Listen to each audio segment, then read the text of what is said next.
Greetings to Mr. Ashraf. I'm Phua Wai Wai from Group 4, and the topic we choose is Joan of Arc, and I'm going to focus on her fall. First, I'll talk about her capture. Joan consulted the matter in Paris, but neglected by King Charles. As the matter worsened, King Charles ordered her to address it, and she only brings a small troop of people along with her throughout this journey, including her squire and her brother. And she successfully defends the against the Burgundians twice but she was outnumbered by the English reinforcement at her last defense in Compiègne. She was severely wounded and could not remount on her horse again. So she gave herself up along with her squire and her brother to the enemy so that her troops could retreat safely. Hearing this news, King Charles never made an attempt to save her, no matter whatever sacrifices she had made for him before.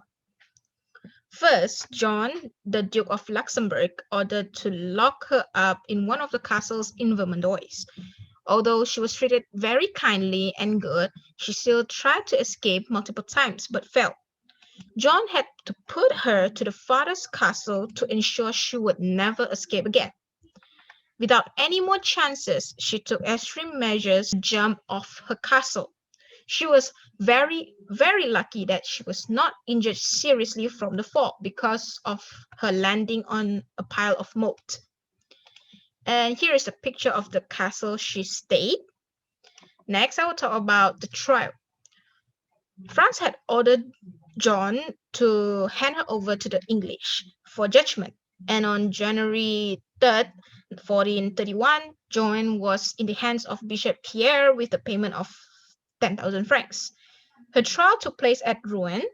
She was being tried before a church because it was involved the matter of faith, and she was pleaded guilty as a heretic. Her judges was the Bishop of Beauvais and the Vice Inquisitor of France. On February 21, Joan was summoned to present herself to the judges. She requested attending a mass beforehand, but she was denied. She was guarded heavily at her cell because of her attempt to escape again and again. Between February 21 to March 24th, she had been interrogated dozens of times before the trial. At the trial, she was charged with 70 charges, including heresy, witchcraft, wearing men's clothes. And the most important charge against her was her claim to have divine orders directly from God other than from the church. She did her best to avoid any traps sued by the judges, which it will jeopardize her mission.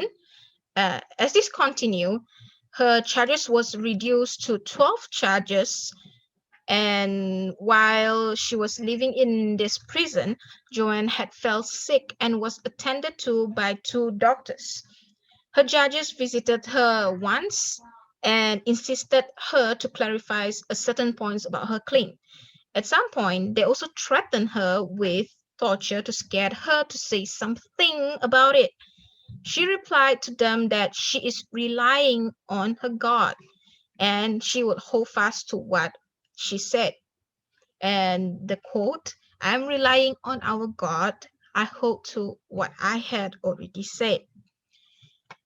She stayed firm on her decision and begged her judge to let her go through the Catholic tradition if she died in the prison.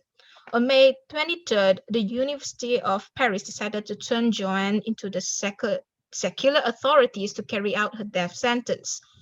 For the first time in 4 months, she was taken out of her prison to be brought to the Church of St. Ouen for a death sentence. She was asked to send her evidence to the Rome, but she was denied again.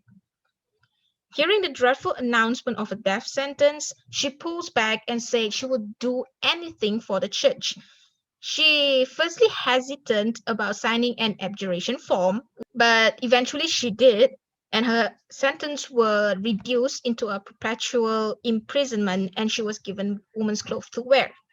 However, she had defied the orders again by wearing men's clothes And she also claims that she started to hear the divine voices again, which is from the Saint Catherine of Alexandria and Saint Margaret of Antioch, regarding of her making this abjuration.